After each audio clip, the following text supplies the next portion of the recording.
Well, I'm Leslie Bumpus with Redeeming Wellness, and I am here with my precious friend, Erin Kerry. We met many years ago It was like at a 2018 or 2019. holistic moms meeting where I was speaking. And Erin has an incredible journey.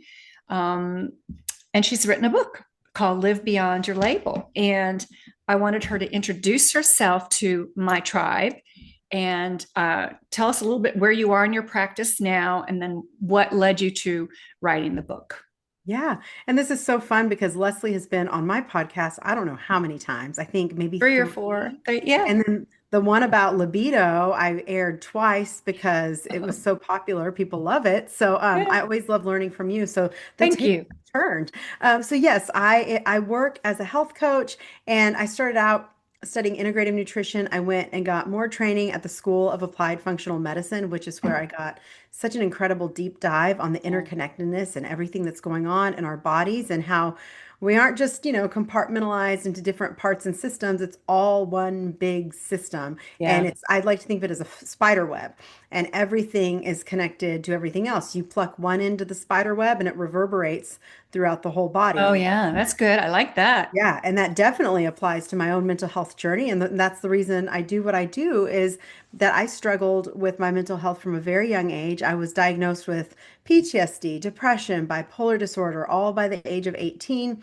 And I've been living symptom free for well over 10 years. My joke is that my husband would let me know, and we've been married for 16 years, and he says he's never seen me manic or depressed. So I would say that's Yay. a pretty amazing thing. I think that there are a lot of other factors that went into my diagnosis of bipolar disorder. I think I had some neuroinflammation. I think I Mhm. had some viral activity that was making my mood symptoms worse. It made Oh, my mood okay. symptoms Virus, viral. Oh, that's interesting. present as bipolar disorder, and it absolutely did. I met all the diagnostic criteria, but I was also diagnosed with mononucleosis at the same time. And we know now that there is something called psychoneuroimmunology, which is what creates this mind, emotion, and immune system gut connection Hmm. that can throw everything off. It can really create some terrible neuro symptoms for people. And even we see this a lot in PANS, which is pediatric acute, what does it stand for? Neuropsychiatric Neurological. Yeah. syndrome. Pans Yeah, and we see that a lot, but I pots. think it's happening now in our post-COVID world. Yes, like you said, with POTS, with MCAS, with a lot of the neurological issues that people are experiencing with long COVID. And so, all to say, I love helping people put the puzzle pieces together. And so my book, Live Beyond Your Label, of course, I have it marked up for references that I'm using as I speak and as I write things. But Live Beyond Your Label is really a call to look at your label from a different perspective, to realize that your label is not your identity. It's not what makes you you. And my belief as a Christian is that our identity is formed in Christ and who Yes. Christ says we are. Yes. And so that's the ultimate. But we can so easily get bogged down by the identities or the diagnoses that we're given and the labels that we give ourselves, whether it's I have chronic fatigue syndrome and I'm exhausted. That's a label, you know? Yes. And or Yes. I'm in perimenopause. And so I forget things and I have high anxiety. And these are all valid. We know that hormone changes impact functioning, right? I am Right. currently in perimenopause. I would say mid perimenopause How probably. old are you? How old are you, Karen? I'm 44. Okay. And Yeah. I started experiencing symptoms at, I know exactly when it happened. It was 39. And so I'm hoping I'm like at least, almost halfway through it at this point. Yeah. But things are changing. And it absolutely, even that, I think in social media and in my own life, I can see that becoming a new label for women as a way to Oh explain gosh, we don't need symptoms. any more labels, do we? Yeah, but it does help us make sense of our symptoms. The problem is the over-identification can really keep us stuck and keep us from growing into what I believe is the woman that God created us to be when we are only limited by through the lens of our labels. And I had a friend that this is a different diagnosis. She had RA, rheumatoid arthritis, but she always called it my rheumatoid arthritis. She Yeah. claimed it. And I finally said, you've got to stop Mhm. claiming it. And that's not your identity. You're a child of God. You're the daughter of the king. So we had that conversation again about don't put that label on yourself. It can become very heavy to Mhm. carry around. Mhm. Absolutely. And I think one of the things that I've lived with is that label of bipolar disorder. It's used as a noun. People will say things like, he's bipolar, she's bipolar. I hear Mm, this all the time. mm. Nobody says she's anxiety. Nobody says she's depression. It's the only mental Oh, illness. It's really the interesting. only, I would say, diagnostics label that we get, that we turn it into a noun instead of just saying, with depression, we say she struggles with depression. He Question. struggles with anxiety. With bipolar disorder, it becomes who you are in Wow. discussions, which is Wow. wild. And so I Yeah. really want to reframe that. Yes, I met the criteria for bipolar disorder at one point in time. I struggled with all of those symptoms at one point in time, Mhm. but that didn't define who I was then. It absolutely doesn't define who I am now because I no longer struggle with those symptoms thanks to functional medicine and a lot of these puzzle pieces that unfortunately I had to figure out for myself. But now I've learned enough to hopefully that I can help other people with the tools and the resources in the book all kind of put together in one place. So it's interesting too that um, psychoneural oh, that's a hard word to say. I know, You right? and I have studied digestion and the gut, and we know that if your digestion is not pristine, you're not producing the right dopamine and serotonin and everything to feed the brain, that the brain to the gut is a highway of communication. Yep. And leaky gut, which is a term we use, I just did a Zoom this week with my holistic dentist. She calls it Mm. leaky mouth. Oh, Here, yeah. I would submit to you, we have leaky brain. Absolutely, we do. Yeah. And what happens when we have leaky brain is we're more open to microglial activation, and that's the immune system of the brain. And they Mm-hmm. go there. There's an incredible book called The Angel and the Assassin, and this it broke it down so well for me. So microglia, they're the immune system protective portion of the brain, and they can be angels, saviors, or they can be assassins and try to wipe everything out. Oh, I And love this. I'm going to yeah. get another book, another It's, book. I know. Oh no, it's so good. It actually reads like it doesn't read like a science book. I can't explain it. It really reads like some fascinating, almost like a thriller. I don't know how to, it's not too science heavy, but I think people would really enjoy because it's written by a journalist. It's not written Oh, that's by a medical interesting. professional. So she Yeah. breaks it down in ways that I think anybody can understand. Yeah. So do I recall that you really always wanted to be an author? I did since I was 4, I believe. My mom and I were talking about this when the book was being put together. I'm like, I think I was 4 years old when I said I wanted to be a writer. I loved reading books. I I love loved my dad books. was a pastor, and I mean, for 40 years he was a pastor. And I remember, I mean, one of my earliest memories is watching him preach. And my mom said at 2 or 3, I looked at him and pointed and said, I want to do that. Oh, I want to do what he does. I want to talk to people like daddy. another pastor's So daughter here, so I get it, right? yeah, yeah. I thought this is such a cool thing. All these people are just listening to everything he has to say. And so, yeah, so that was definitely something that I always aspired to be. I wanted to do all through middle school, high school. I wrote, I majored in English in college, and my life was really put, I would say, even my dreams to some extent, they were put on hold a little bit when I found myself pregnant with my daughter my senior year of college. At that point, that's when, my medication, my alcohol abuse, which does not mix well with medication, my self-destructive behaviors, all of these things culminated. And that was the catalyst for change for me. But in order to create healthy changes, I thought, well, I've got to put away my dream of being a writer. I'm going to do something routine. I'm going to do something predictable. Hmm. I Hmm. decided to go into teaching because I wanted to help students who were struggling. Sure. And that is a predictable routine. You have summers off, you have a very clear, like Monday through Friday work hours. I was really good at just keeping my work at work and having, raising my daughter at home and compartmentalizing things. And so in some ways, that is where my label, I limited myself because I thought I could never be a writer. There's too much instability there. There's too much, uncertainty with do I get published? Do I not? Yeah. And so I just put that on hold. But it's been really cool to see how my dream has kind of come full Oh, I circle. love that. God blesses the desires of your heart, Yeah. but it's his timing. It's his timing. Yeah, for So sure. let's talk about some of the, you know, like depression, mental health issues. Let's talk about, and I ask this because there's a friend who's going through a really severe Mm. postpartum episode.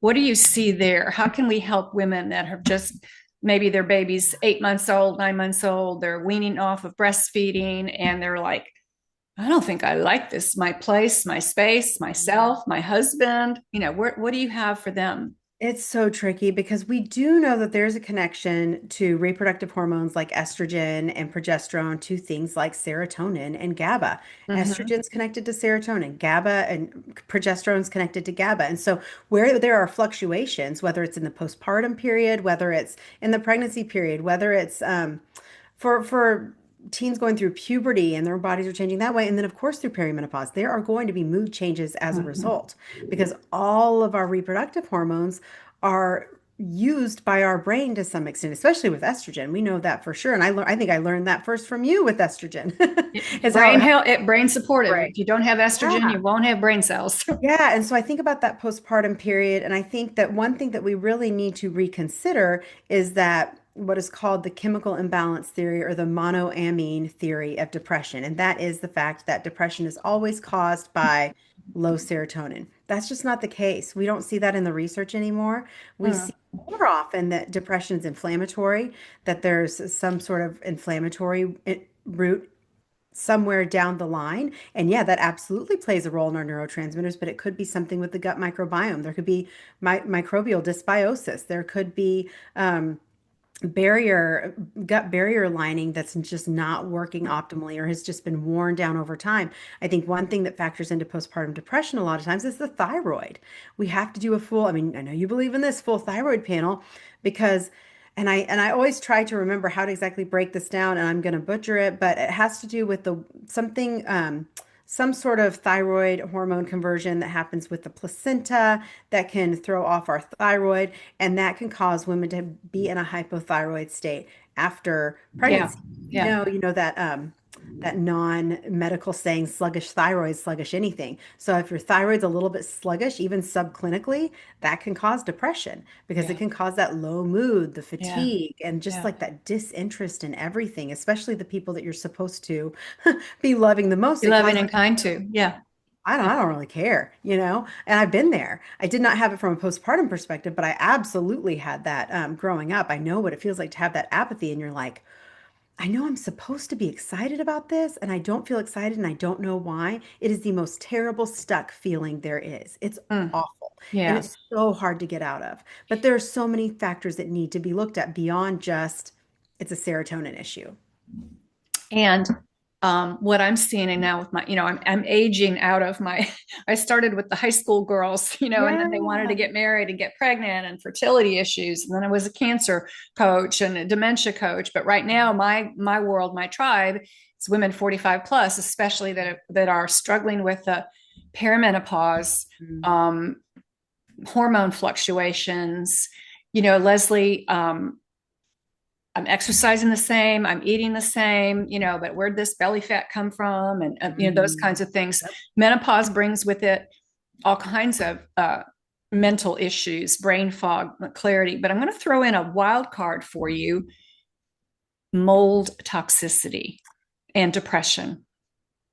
Well, and I'd be interested to know even with changes of hormones, we also have changes in histamine reactivity, right? Yes. And so if you're already sensitive to mold and hormones are fluctuating, that means that histamine, the way that histamine needs to be degraded in the body and kind of stamped out with estrogen's very protective for that. There's lots of other things Mm-hmm.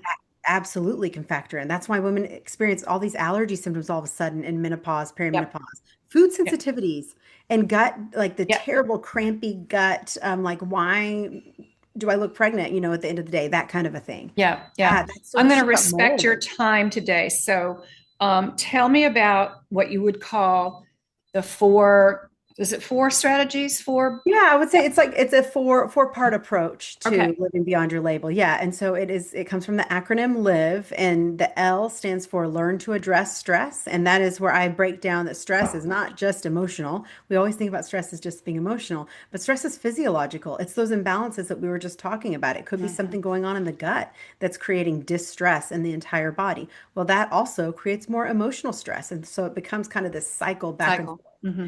Stress can also be our own frustration with ourselves. That can become a stressor. And the way that your stress alert response system, which is called the HPA axis, how that interprets anything that you're thinking that is, stressful, negative, it interprets it as a threat and something to survive. So it will activate stress hormones in response, right? So I talk about all those things and learn to address stress and overthinking and why do we overthink? And that is a protective response. And then I stands for identify root issues. And of course, in the I'm functional sorry, medicine, I stands for what? identify root issues. Identify root issues. Okay. Yeah. And so in the functional medicine world, we think about root issues being more of these physiological factors, but in my book, I really touch on more the trauma aspect and how we stuff down feelings and Hmm. also coping mechanism. These coping mechanisms that we call bad habits really served us for a reason, and what can we do Hmm. to support or replace them? And then also I talk about that whole looking for a magic fix being a root issue. Sometimes we're just waiting for that one thing to fix us.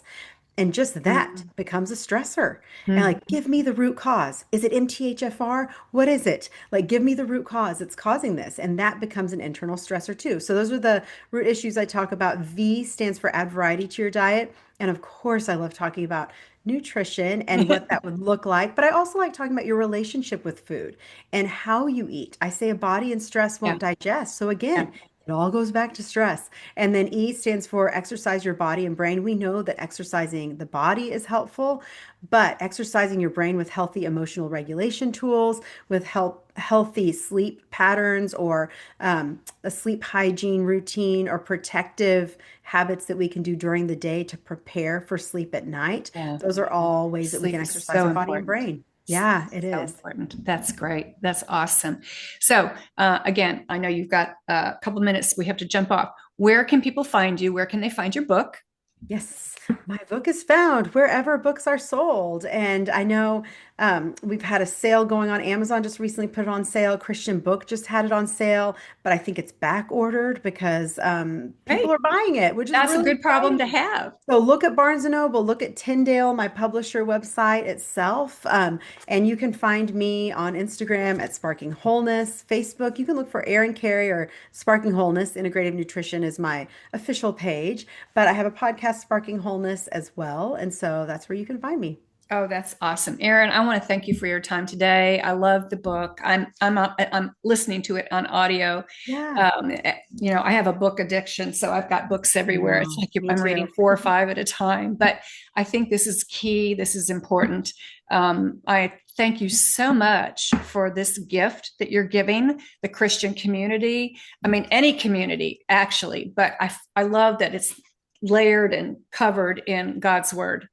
That's what we Yes. need. That's what we need. Yes. And that's Um, what I wanted too, because I read all the science and health books. I read all those, but I always am wondering, where does the Bible fit into this? How can we put that and mix it all in together? And so that's what I was really excited to be able to do with this. all right, hang on a second. I'm going to stop.